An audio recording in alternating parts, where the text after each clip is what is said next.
A biblical perspective on life, culture and current events. This is 2020 on Vision. Well, on a Thursday, we do like to check in with Christian social commentator David Robertson. He's back with us. He's, these days, minister of Scots Kirk Presbyterian Church in Newcastle in New South Wales. And so many people are absolutely astounded and amazed with his great writing at his blog called The Flea. David Robertson, a special welcome back to 2020.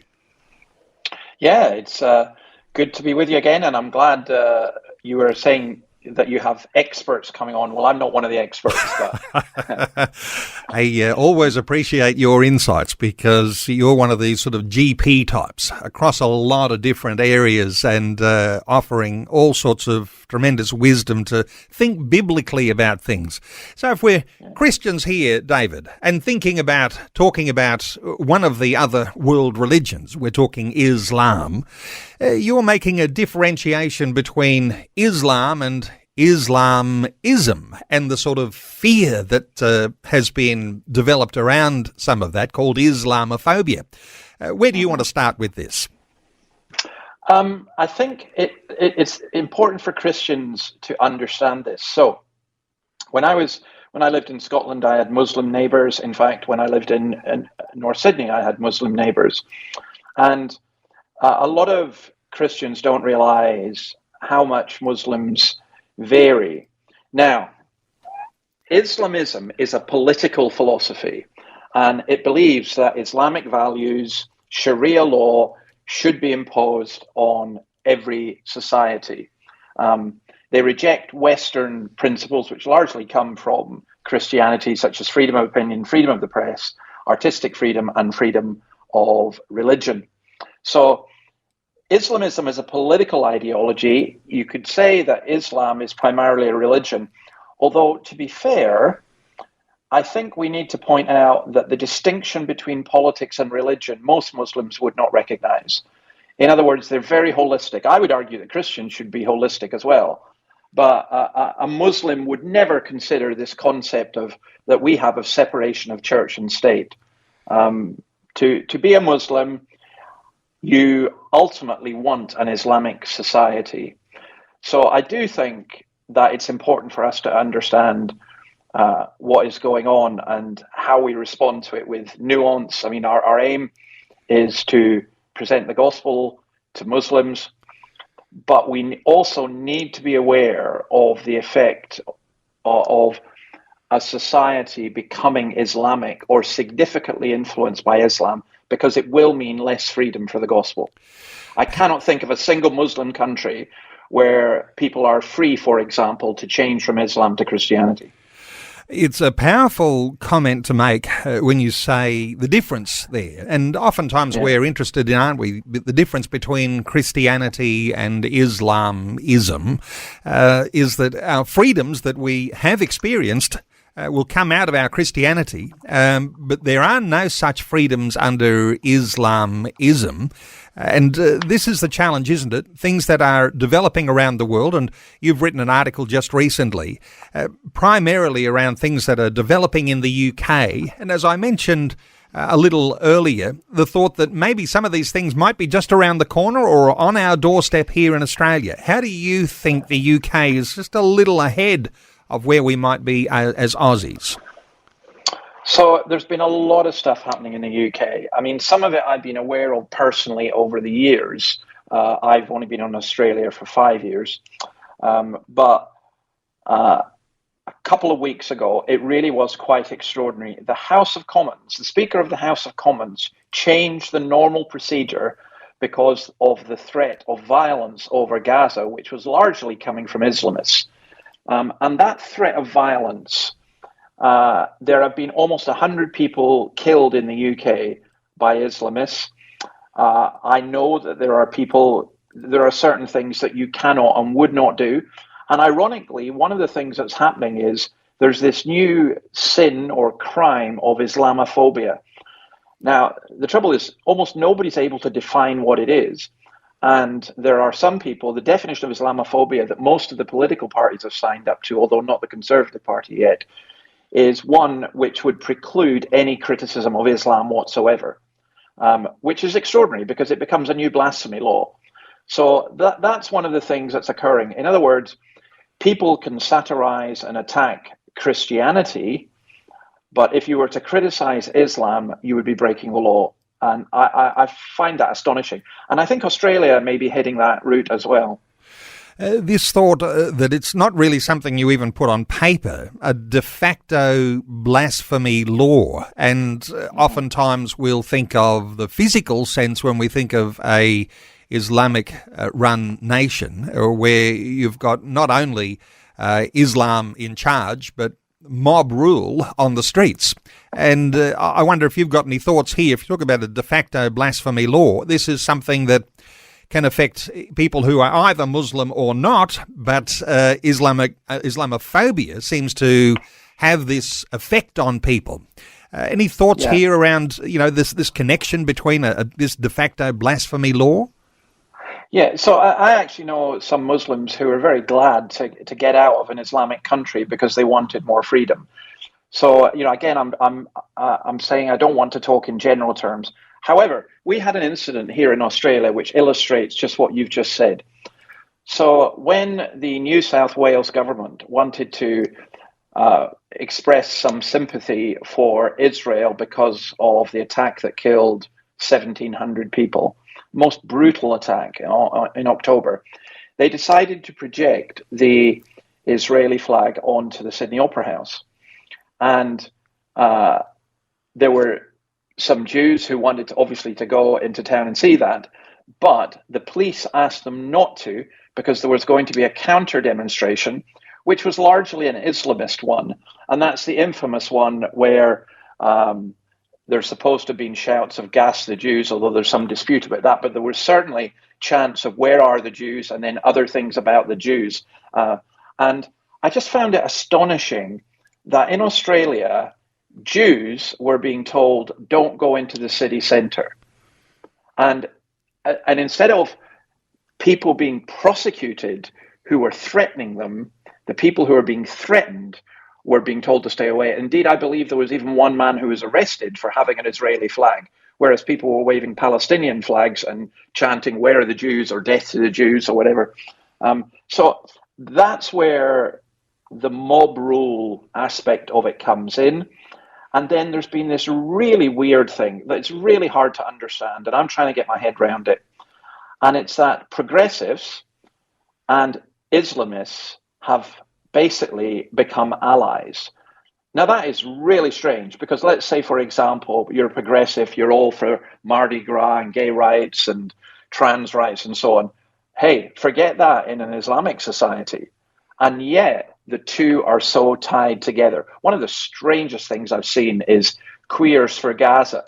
Well, you try be gay in Gaza and see what happens to you. Just really quite extraordinary. So I think all of this is going on. It's great confusion within our culture and in our society. And sometimes the Christian response is lacking in at least two ways. First of all, I think it's we can be too fearful of Islam. We shouldn't be fearful because we know that Christ is greater. But secondly, we can be too compromising and we can go along with the Islamic agenda. And I think we need to accept that Muslims need Jesus. Muslims need Jews, yeah. Muslims need Jesus as much as anybody else, and professing Christians, people who profess to be Christian but are not, also need Christ. So for me, that's hugely significant. And yet I am concerned that we're going to get to a point where even us having conversations like this would be illegal. So you've got this thought that nobody wants to blame Islam for the challenges that the world is facing. And I know that in your latest article, you've said that even the establishment would rather talk about the danger of Islamophobia rather than the dangers that are being presented in Islamism, even though those are in the news headlines around the world. Any thoughts here about, one word rather than the actions being talked about? Oh, yeah, it's sheer cowardice as well as stupidity. I mean, in Britain, the all-party parliamentary group, I've just got it here, the definition of Islamophobia is a type of racism that targets expressions of Muslimness or perceived Muslimness. Now, first of all, Islam is not a race. That's incredibly important. I mean, who's going to argue that being anti-Christian means you're a racist? That would be a very, very interesting argument. But it's an extraordinary thing that we're getting to this. So I do think that, how will I put it? See, people think, oh, don't be ridiculous. There's no danger from Islam in the UK because only 8% of the population are Muslim. Actually, I think once you've got around 10% of a society that is Muslim, then that changes the society profoundly. And I don't blame the Muslims for this, by the way, but it's just that their religion is so consistent in this. So I remember in my own city back in Scotland, in Dundee, I went to visit a mosque on a Monday night. I was giving a talk there, and 300 young men. And that's one of 5 mosques. I couldn't think of a single church where you would get 100 young men on a Monday night or whatever. So I think that you start getting things like Sharia law in Islamic areas, a de facto Sharia law, and that spreads out across society in some ways. And politicians then just become scared. They don't want to alienate, they don't want to be accused of Islamophobia, and they don't want to alienate a significant part of the electorate. So where you have what you might call an enclave or suburbs where, of course, you might think that like-minded people might gather and mix and live and have the freedom to live out their religion. But where you've got that, you've got an intensity which actually then begins to undermine some of the freedoms that you might experience, say, even in a nation like Australia. What happens, do you think, David, when you get that certain level? And you mention a figure, say 10%. Maybe it's less than that. Maybe it's more. But, what happens to a society when you've got the influence that comes from these groups as they have the ear of the government, have the ear of the bureaucracy, have the ear of the police that won't touch anything that is wrong behaviour? Where do you think those things head? Oh, I think it heads to disaster, because I think you end up with a kind of apartheid system. So there are some suburbs of Sydney, for example, where I used to live. There were great suburbs for me, but it was like going to the Middle East, and it's very difficult. Back in Scotland, I remember one girl who I don't think I'll even name the country, which shows you how dangerous it is, who came from an Asian country, who was Muslim, who was converted, and ended up having to go into police protection because the local community, Asian community, Muslim community, her life would actually have been in danger. And that was an extraordinary thing in 21st century Scotland. I remember baptizing an Iranian man and being conscious of the enormous cost to him of that and the danger that he was putting himself into. At that time, and I think it is still the case, but I can't imagine it being any different, but there was a police unit that was especially dedicated to protecting Muslims who changed, who'd converted to something. And you get people like, ever since Salman Rushdie and others, who've had to live with police protection. It's extraordinary. And there's a danger of that happening here.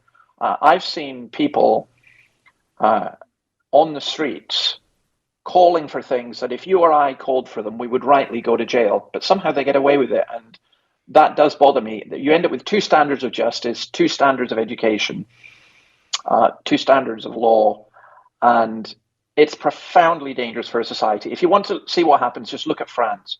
Look at what's occurred in Sweden. Look at what's going on in Germany. It's an enormous danger. So I found it, in my city back in Scotland, the Muslims there were great. They were very much a minority, and we all got, as far as I'm concerned, we all got on fine. But I think it's when it reaches a tipping point and there become ghettos and it becomes Islamic law, then it becomes very dangerous. You draw attention to a documentary that was made called Undercover Mosques, and it uncovered a whole lot of things that ought to have been dealt with by authorities. But you say that instead of dealing with the actual hate from the hate preachers, in the case that you quote, the West Midlands Police and the Crown Prosecution Service attacked the documentary makers rather than deal with the issues that were raised. Any thoughts here? Because this seems to be something that's fairly common, that when authorities get a hold of things, they'll try and shut down the one who is alerting perhaps a public to a danger and protecting those that are actually putting the public in danger. Any thoughts here? Yeah, sure. So in 2007, this program was done by Channel 4, which is very progressive left-wing, and it uncovered homophobia, anti-Semitism, anti-democracy stuff in some mosques in the West Midlands. And instead of the police dealing with that, they ended up accusing the documentary makers of basically Islamophobia. Now, in 2008, Channel 4 were vindicated with a public apology, and they got a six-figure libel sum. But I'll tell you this, you'll not see any more programs like that. It works very effectively. And I think here in Australia, I think, is it now 3 or 4 programs that the ABC have done on private schools, the latest one being on Cranbrook. And, fair enough, they want to do those programs. But ask yourself this, would they ever do a series on Islamic schools? I doubt it. I really doubt it, because they don't want to be accused of Islamophobia, and because of the perception that to critique Islam is itself to be racist. Let's talk about how we might think about these things as Christian believers. Whether you're just leading your family or you might be in some sort of leadership in your community, the answer, where do we find an answer as to how Christians think about these sorts of issues, and as we're navigating our way forward with our own families and in the organisations and the businesses and the churches that we're a part of? Well, the first thing for me is really, really simple, and it's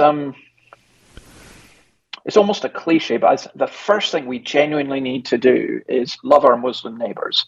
And to love your Muslim neighbour means that you want them to hear about Christ. So look to support churches. I used to work for Evangelism and New Church. In fact, I'm still with them until all my visa stuff is sorted out. But, they have people who work amongst Muslims. There are other people who work amongst Muslims. And our desire, we shouldn't have a phobia about a fear of Islam.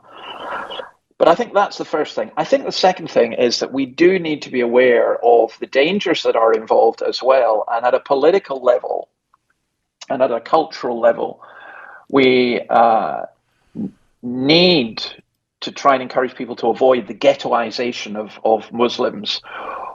And we need to point out the hypocrisy of claiming that being anti-Muslim is racist, but being anti-Christian is fine.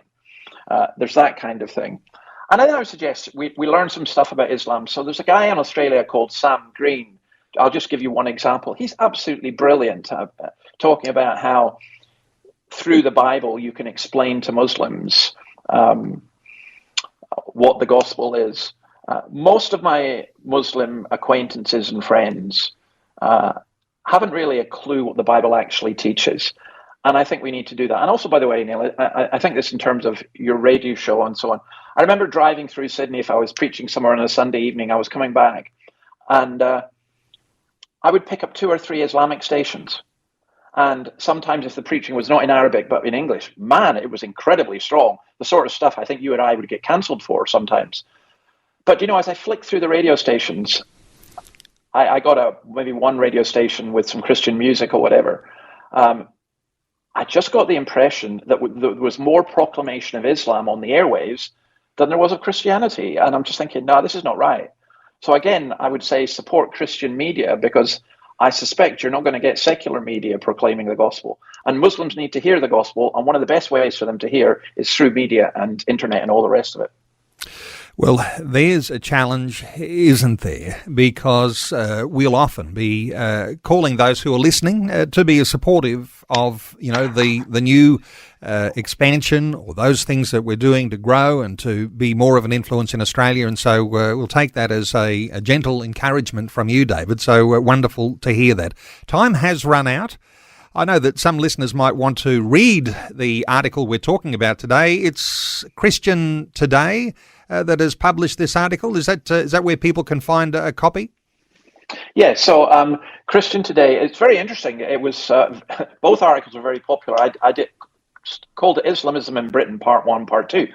And it was their number 1 and number 2 articles for a whole week. But probably easier to go on to my blog now, www.theweeflea.com, and you'll get it there. But I think if you just typed in Islam in Britain to Google, it will come up. And I'd be interested to get readers' feedbacks. And sorry, I should also say this, that if there are any Muslims who are happening to be listening to this, I do want to say that I love speaking with Muslims, because I'll tell you this, unlike many of my secular brothers and sisters, you are very, very happy to discuss religion and God and Jesus and everything else. And if you're a Muslim, why don't you find a Christian to have a genuine and open discussion with? You may find it enlightening, and we would certainly find it enlightening. So to connect with David Robertson, theweeflea.com. And of course, last time we were talking, we know that nickname came from atheist Richard Dawkins, who thought that David was an irritation in his expression of Christian truth. Theweeflea.com. David also writes for newspapers, magazines. He's the author of a number of books, including the Dawkins Letters and Engaging with Atheists. His latest book is called Seek. Theweeflea.com. David, thanks so much for another great insight today on 2020. Thank you. Thanks for taking time to listen to this audio on demand from Vision Christian Media. To find out more about us, go to vision.org.au.